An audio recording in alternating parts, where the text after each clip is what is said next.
നാമത്തിന് നന്ദിയുള്ള ഹൃദയത്തോടും കൂടെ സ്വാഗതം ചെയ്യുന്നു. ഹൃദയപൂർവ്വം परमेश्वर के नाम की स्तुति करता हूँ. നോർത്ത് ഇന്ത്യയുടെ വിവിധ സ്ഥലങ്ങളിൽ നിന്ന് കടന്നു വന്ന കർത്താവിന്റെ മുമ്പിൽ തോട്ടത്തിൽ അധ്വാനിക്കുന്ന അനുഗ്രഹീതരായ ദൈവദാസന്മാരോടും ഭോപ്പാലിലുള്ള ദൈവജനത്തോടും കൂടെ ചേർന്ന് ദൈവത്തെ ആരാധിപ്പാൻ എന്ന് പറഞ്ഞ ഒരവസരം ലഭ്യമായതിൽ ഞാൻ ദൈവത്തെ സ്തുതിക്കുന്നു. കർത്താവിന് മഹത്വം. मैं परमेश्वर की स्तुति करता हूँ, प्रभु को धन्यवाद देता हूँ कि उत्तर भारत के विभिन्न राज्यों से जो परमेश्वर के दास आए हैं और भोपाल की जो स्थानीय कलीसिया है संत जनों के साथ इस प्रकार परमेश्वर की आराधना और स्तुति करने का अवसर मिला. उसके नाम വളരെ കാലങ്ങൾക്ക് ശേഷം എൻ്റെ വാത്സല്യ സഹോദരനും കൂട്ടുപ്രവർത്തകരും ദൈവദാസനുമായ സഹോദരൻ ഷാരുഖിനെ ഞാൻ ഈ പ്രഭാഷണം ട്രാൻസ്ലേറ്റ് ചെയ്യുന്നു എന്നുള്ളതിൽ ഞാൻ വളരെ സന്തോഷിക്കുകയാണ്. कई सालों के पश्चात मेरा सहकर्मी भाई शालू नायनन मेरा संदेश का अनुवाद कर रहा है. इस बात से भी मैं बहुत ही आनंदित हूँ. വളരെ കാര്യങ്ങൾ എൻ്റെ മനസ്സിലുണ്ട്. 11:30 ഈ പ്രഭാഷണം അവസാനിപ്പിക്കുമെന്ന് 2 വട്ടം ആവർത്തിച്ചു പറഞ്ഞതുകൊണ്ട് മുഖവര പറഞ്ഞ് ദീർഘിപ്പിക്കുവാൻ നിവൃത്തിയില്ല. कई बातें मेरे मन से गुजर रही हैं, परंतु प्रस्तावना के रूप में इन सब बातों को कहकर मैं समय को लेना नहीं चाहता, क्योंकि 2 बार यहाँ पर कहा गया कि 11:30 बजे संदेश को समाप्त करना. ഞാൻ നിങ്ങളുടെ മധ്യേ നിൽക്കുമ്പോൾ എൻ്റെ ഹൃദയവും കണ്ണുകളും നന്ദിയാലും കണ്ണുനീരിനാലും നിറഞ്ഞ് ദൈവത്തെ സ്തുതിക്കുവാൻ എൻ്റെ മുമ്പിൽ ഒരുപാട് വകയുണ്ട്.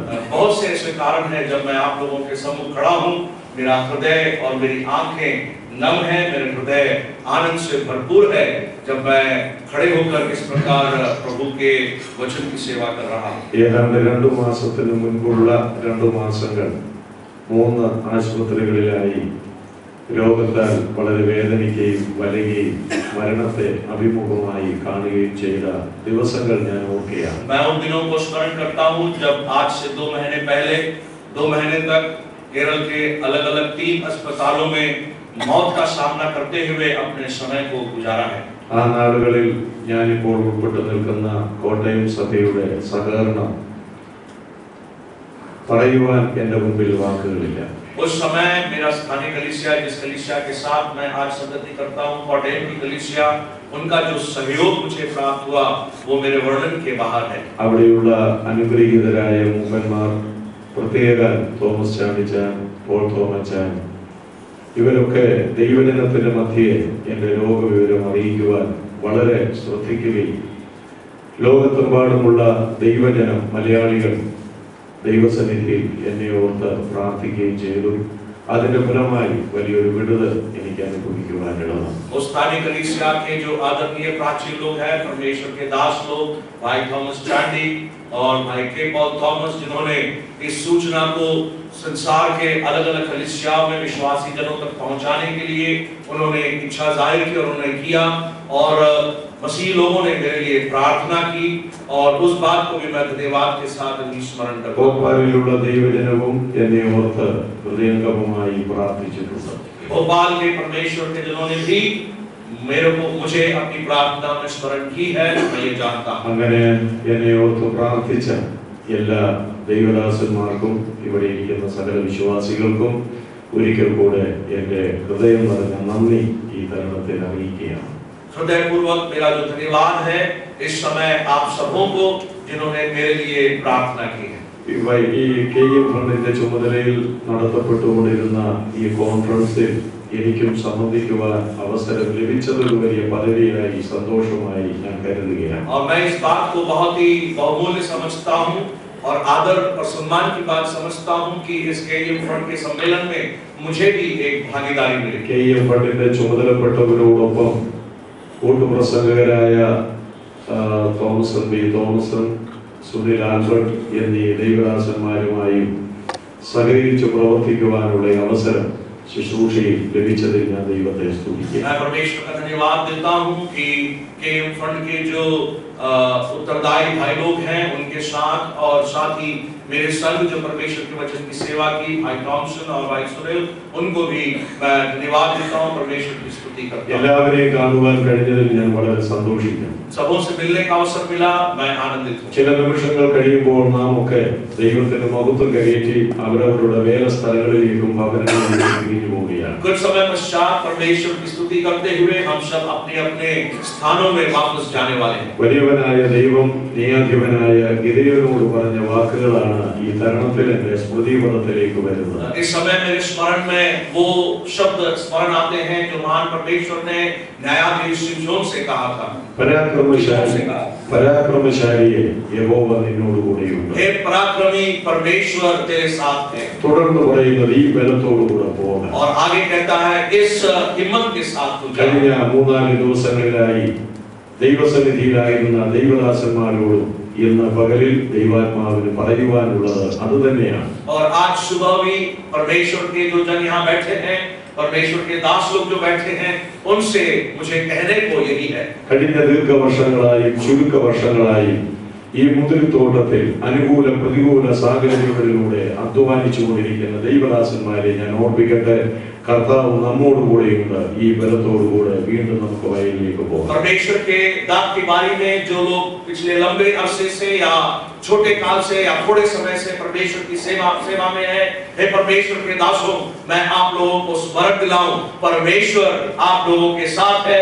इस सामर्थ के साथ आप वापस जाएं। ദൈവവേലയ്ക്കായി പിൻപിൽ നിന്ന് സഹായിക്കുന്ന ദൈവജനത്തിനായും ദൈവത്തെ സ്തുതിക്കുന്നു. നിങ്ങളുടെ പ്രവൃത്തികൾക്ക് ദൈവം പ്രതിഫലം നൽകട്ടെ. തുടർന്നു തളർന്നു പോകാതെ വേലക്കാരുടെ പിൻപിൽ അവർക്ക് പ്രോത്സാഹനമായി ഇരിപ്പാൻ ദൈവം നിങ്ങൾക്ക് കൃപ നൽകട്ടെ എന്ന് ഞാൻ ആശംസിക്കുകയും പ്രാർത്ഥിക്കുകയും ചെയ്യുകയാണ്. परमेश्वर के दासों की सेवा में जो भाई लोग, जो प्रिय लोग लगे हुए हैं, उन लोगों के लिए भी मैं परमेश्वर का धन्यवाद देता हूँ।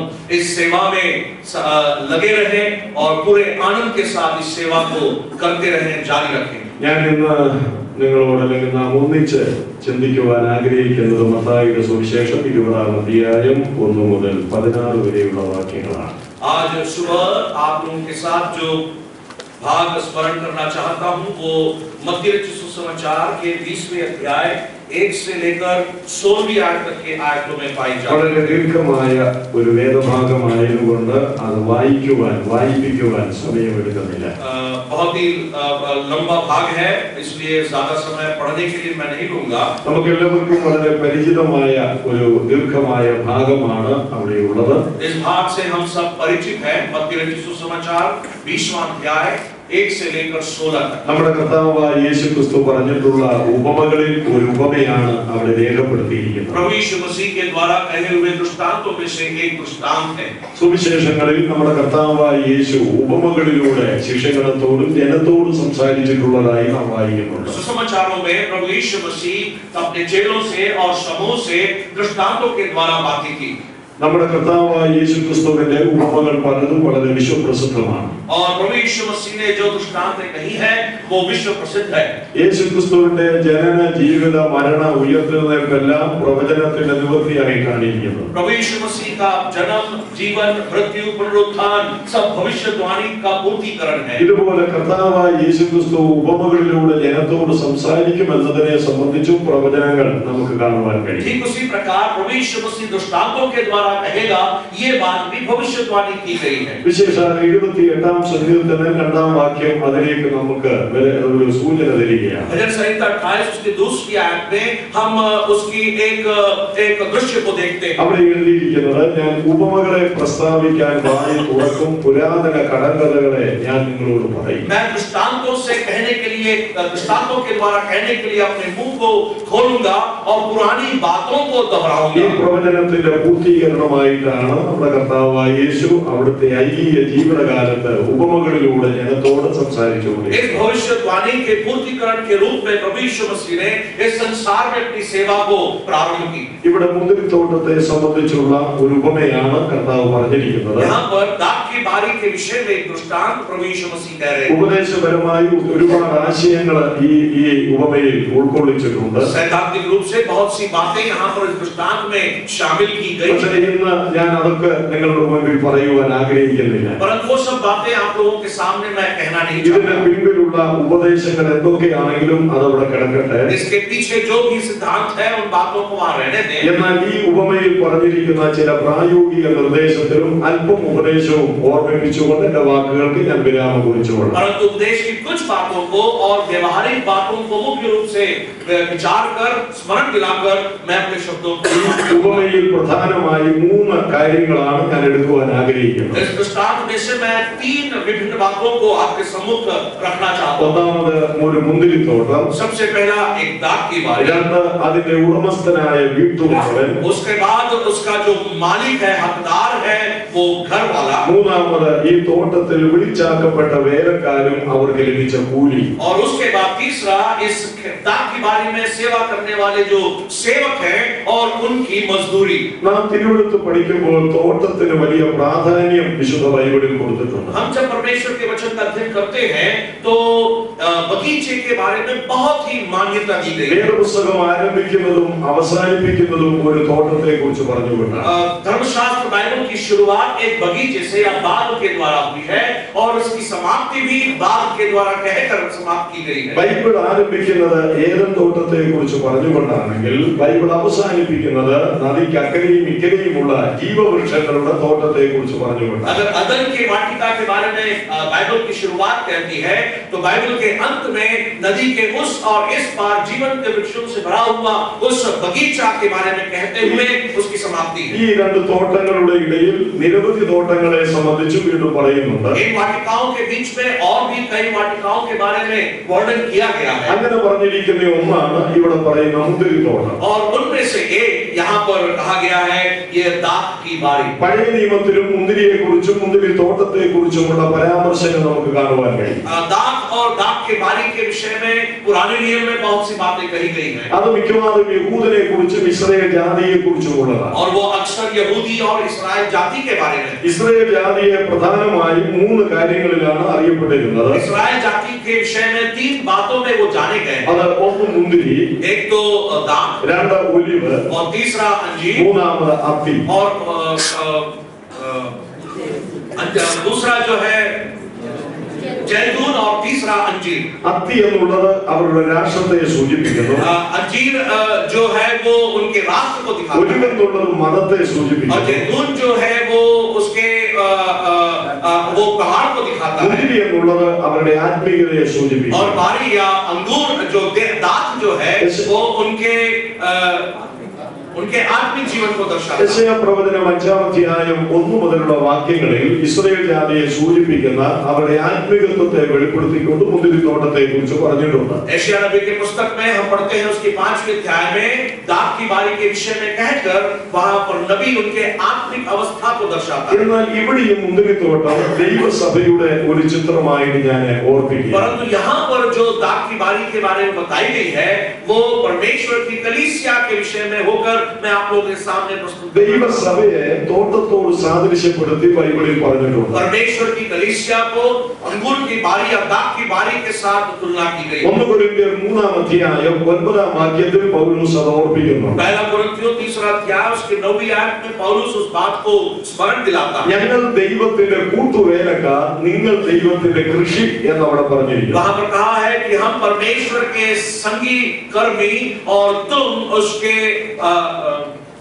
बारी हो। അപ്പോൾ സഭയെ ദൈവത്തിന്റെ കൃഷിയായിട്ട് പൗലോസ് അവിടെ ഓർപ്പിക്കുന്നു. और कलीसिया को खेत होकर या बारी होकर वहां पर दर्शाया। അങ്ങനെയാണെങ്കിൽ ഈ മുന്തിരിത്തോട്ടം പുതിയ നിയമത്തിലേക്ക് വരുമ്പോൾ ദൈവസഭയെ സൂചിപ്പിക്കുന്നുവെന്ന് ഞാൻ പറയുകയാണ്. इसलिए मैं कह रहा हूं कि यहाँ पर जब अंगूर की बारी या दाख की बारी बताई गई है तो वो परमेश्वर की कलीसिया होकर എന്താണ് ദൈവസഭ എന്നുള്ളത് ഞാൻ ഇവിടെ പറഞ്ഞു പഠിപ്പിക്കേണ്ട ആവശ്യമില്ല. परमेश्वर की कलीसिया क्या है उसको यहाँ पर बोलने की അത് आवश्यकता 2-3 കാര്യങ്ങളിലൂടെ പറഞ്ഞ് ആ ഭാഗം ഞാൻ അങ്ങ് വിടട്ടെ. वो क्या है मैं 2-3 बात को मैं कहकर समाप्त कर दूं या छोड़ दूं। ദൈവസഭയെ സംബന്ധിച്ച് 3 കാര്യങ്ങൾ ഒന്ന് ഓർമ്മിക്കാൻ ആഗ്രഹിക്കുന്നു. परमेश्वर की कलीसिया के विषय में 3 बातों को मैं स्मरण दिलाना ഒന്ന്, चाहता हूं। അത് രക്ഷിക്കപ്പെട്ടവരുടെ കൂട്ടമാണ്. एक, सबसे पहला वो उद्धार पाए हुए लोगों का समूह है। അപ്പോസ്തല പ്രവൃത്തികൾ 2-ാം അധ്യായം 47-ാം വാക്യം നമുക്ക് മനഃപ്പാഠമാണ്. प्रेरितों के काम 2 अध्याय उसके 47वीं आयत हम उसको अच्छी तरह जानते हैं। ദൈവസഭയെ സംബന്ധിച്ച് രണ്ടാമത് പറയാൻ ആഗ്രഹിക്കുന്നത് 1 കൊരിന്ത്യർ 1-ാം അധ്യായം 2-ാം വാക്യത്തിൽ നിന്നാണ്. उसके बाद